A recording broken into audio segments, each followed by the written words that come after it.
లో 3 కోట్లు 2 కోట్లు అంటూ వార్తలు వస్తూ ఉన్నాయి. సిపిఐ వాళ్ళకు కూడా ఆఫర్ చేసినటువంటి మాట నిజమేనా? అవన్నీ అవాస్తవాలు. సిపిఐ పార్టీ ఒక మాట కట్టుబడి ప్రజాక్షేత్రంలో పనిచేస్తుంది. ఓకే. బీఆర్ఎస్ సిపిఐ కలిసి ఎన్నికల సమయంలో అలవెన్స్ చేసుకొని పోటీలు చేయడం జరిగింది. ఆ సందర్భంగా వచ్చినటువంటి రిజల్ట్ ఏదైతుందో 10 బీఆర్ఎస్ 4 సిపిఐ గెలిచింది 14-22లో. కాబట్టి మెజార్టీ పూర్తిగా బీఆర్ఎస్ కు సిపిఐ కు ఉన్నందువల్ల ప్రజలు ఆశీర్వదించారు. దాన్ని ఆమోదించాల్సినటువంటి బాధ్యత స్థానికంగా ఉన్నటువంటి ఎమ్మెల్యే గారు, మినిస్టర్ గారు బాధ్యతయుతంగా వివరించాలి. కానీ ఈ రకమైనటువంటి పద్ధతి కరెక్ట్ కాదనేది ప్రజల వైపు నుంచి, ముఖ్యంగా సిపిఐ మీద ఏదైతే బదనాం చేసే పద్ధతి, గోబల్స్ ప్రచారాన్ని మానుకోవాలి. ఎవరైనా పార్టీ చరిత్రను ఒకసారి ఆలోచించండి. ఈ ప్రాంతంలో ఉద్యమాలకు, పోరాటాలకు నిలయంగా ఉన్నటువంటి కమ్యూనిస్ట్ పార్టీ ఈ బేరసారాల వైపు లేకపోతే పదవుల కొరకు, డబ్బు కొరకు అమ్ముడు పోయేటువంటి పార్టీ కాదు. నిబద్ధతగా, నిజాయితీగా ప్రజాక్షేత్రంలో ప్రజా సమస్యలపై పోరాటం చేసేటువంటి పార్టీ. మా పార్టీ పైన బురద జల్లడం మానుకోవాలి. ఇలా అలవెన్స్ లో గెలిచినటువంటి కౌన్సిలర్లను బాధ్యతాయుతంగా ప్రమాణ స్వీకారం చేసేటువంటి సందర్భంలో జరిగినటువంటి ఈ దుశ్చర్య ఏదైతున్నదో దాన్ని భావ్య ప్రపంచంలో అందరూ వ్యతిరేకిస్తా ఉన్నారు. దాన్ని ఆలోచన చేయాల్సిందిగా మేము విజ్ఞప్తి చేస్తా ఉన్నాం. దీనికి తోడు ఈ 2-3 రోజుల నుంచి వాళ్ళు మా దగ్గర ఉన్నారు, వీళ్ళు మా దగ్గర ఉన్నారని ఈ రకమైనటువంటి ఈ గోబల్స్ ప్రచారం మంచిది కాదు ఈ సమాజంలో అనేటువంటి విషయాన్ని ఈ సందర్భంగా విజ్ఞప్తి చేస్తాం. బీఆర్ఎస్ పార్టీ 10 గెలిచింది, ఇప్పుడు సిపిఐ పార్టీ 4 గెలిచింది. మొత్తం మీద 22లో మీరు 14 కనబడతా ఉన్నారు. వారికి సంబంధించినటువంటి ఎక్స్ అఫీషియో పెట్టినా కానీ 13 మంది ఉన్నటువంటి వారు మాత్రం కోరంలో ఖచ్చితంగా చైర్మన్ అవ్వడానికి అవకాశం ఉంటుంది. ఇప్పుడు మీరు ఖచ్చితంగా బీఆర్ఎస్ పార్టీతోనే వెళ్తారా ఎప్పటికైనా, ఎంతకైనా? లోకల్లో చేసుకున్నటువంటి అడ్జస్ట్మెంట్ ఏదైతుందో ఆ స్నేహ సంబంధాలు, ఆ స్నేహంతో కలిసి మేము ప్రజలకు పోయినాం. ప్రజల తీర్పు ఇచ్చినారు. ప్రజల తీర్పును తప్పనిసరిగా స్థిరత వహించాల్సినటువంటి బాధ్యత మా పైన ఉన్నది, ఓడిపోయినటువంటి వాళ్ళ పైన కూడా ఉన్నది.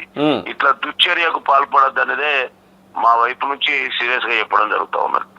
సో వివేక్ ఎంతకైనా మేము వెళ్తాము, ఆ మున్సిపాలిటీ మాదే అన్నటువంటి సంకేతాలు కూడా ఇస్తున్నట్టు కనబడతా ఉంది. అక్కడ బల్క సుమన్ మాజీ ఎమ్మెల్యేని కూడా జైలుకు పంపించినటువంటి పరిస్థితి కదా. రాజ్యము తన పని ప్రజల అభిష్టం మేరకు చేస్తే అందరి మన్ననలు పొందుతారు. వాళ్ళకున్న చరిత్ర గొప్పది, అవును, వాళ్ళ కుటుంబ బ్యాక్గ్రౌండ్ గొప్పది. దాన్ని మలినం చేసుకోవద్దు అనేదే నా సిన్సియర్ అప్పీల్. అనవసరమైనటువంటి ఆడంబరాలకు పోకూడదు. వాళ్ళకి ఎవరు సజెషన్ ఇస్తారో నాకు తెలియదు. కానీ ఇప్పుడున్నటువంటి నేపథ్యంలో కేతనపల్లి అనేటువంటి దాని మీద రాష్ట్ర ప్రజలందరూ చూస్తా ఉన్నారు. అవును, రిజల్ట్ కు అనుగుణంగానే పోవాల్సినటువంటి బాధ్యత అందరిపైన ఉంటది. సిపిఐ ఖచ్చితంగా వారితోనే ఉంటుందని అంటా ఉన్నారు. మీ వార్డు సభ్యులందరూ కూడా ఒక దగ్గరే ఉన్నారా? వాళ్ళు మరి ఏమైనా లొంగిపోవడానికి ఏమైనా అవకాశాలు కనబడతా ఉన్నాయా? అసలు సిపిఐ లొంగిపోవడం అనేది చరిత్రలో జరగని విషయం అండి. అవన్నీ మానుకోవాలి. అలా కొత్తగూడెంలో గాని ఎక్కడ గాని మా పట్ల ఎన్ని ప్రయత్నాలు చేసినా మేము నిబద్ధతగా కొట్లాడి ప్రజల మధ్యలో పోయి నిలబడేటోళ్ళం తప్ప ఇట్లాంటి బేరసారాలకు ఇట్లాంటి వాటికి తలొగ్గే పార్టీ కాదు. మా పార్టీ మీద బురద తల్లి ఇతరులు మైలేజ్ తీసుకురావాలనుకోవడం అయితే కరెక్ట్ కాదు. అది మానుకుంటే మంచిది.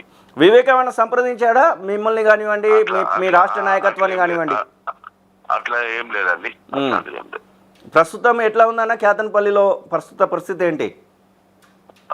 ప్రజలు ఇబ్బంది పడుతున్నారు, కౌన్సిలర్లు ఇబ్బంది పడుతున్నారు. గెలిచినటువంటి కౌన్సిలర్లు కూడా మినిస్టరు ఇంత సౌమ్యుడుగా ఉండేటువంటి అతను ఇట్లా ఎందుకు చేస్తున్నాడు అటువంటి ఆవేదనతో ఉన్నారు ప్రజలు ప్రస్తుతం.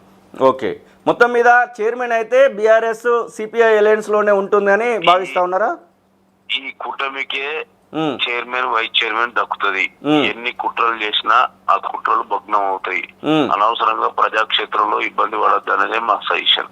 ఎట్లా ఉంది మీ యొక్క ఒప్పందం? ఎట్లా ఉంది? 2.5 సంవత్సరాలు ఉందా లేకపోతే పూర్తి స్థాయిలో? అట్లేం లేదన్న, మా ఒప్పందం క్లియర్. మేము ముందే ఎన్నికలకు పోయేటప్పుడే వాళ్ళు చైర్మన్ అనుకునే పోయినాము. ఓకే, రిజల్ట్ మాకు అనుకూలంగా ఉంది కాబట్టి వైస్ చైర్మన్ అడిగినాము, వాళ్ళు ఇస్తా అన్నారు. వాళ్ళకు chairman BRS vice chairman CPI. Okay, ఇదే ఖచ్చితంగా కంటిన్యూ అవుతుంది. రాష్ట్ర నాయకత్వం దీనికి అగ్రిగా ఉందా అన్న? మరి మీ పైన ఏమన్నా ఫోర్స్ చేస్తా ఉన్నారా కాంగ్రెస్ సపోర్ట్ చేయమని? నాయకత్వం కూడా చాలా క్లియర్ గా మా జిల్లా పార్టీకి మాకు చెప్పినటువంటి అంశం, మీరు లోకల్ ఎన్నికల సమయంలో ఎలాంటి సర్దుబాటు చేసుకున్నారో పార్టీ ఉనికిని కాపాడడానికి, పార్టీని నిర్మాణ ప్రతిష్టను పెంపొందించడానికి మీరు నిర్ణయానికి అనుగుణంగానే పోండి అని చెప్పినారు తప్ప మా మీద ఎలాంటి ఒత్తిళ్లు లేవు. ఓకే అన్న, థ్యాంక్ యూ శంకర్ అన్న. ఎస్, ఇది కలవేణి శంకర్ సిపిఐ జాతీయ నాయకులు చెప్తున్నటువంటి మాటలు. మొత్తం మీద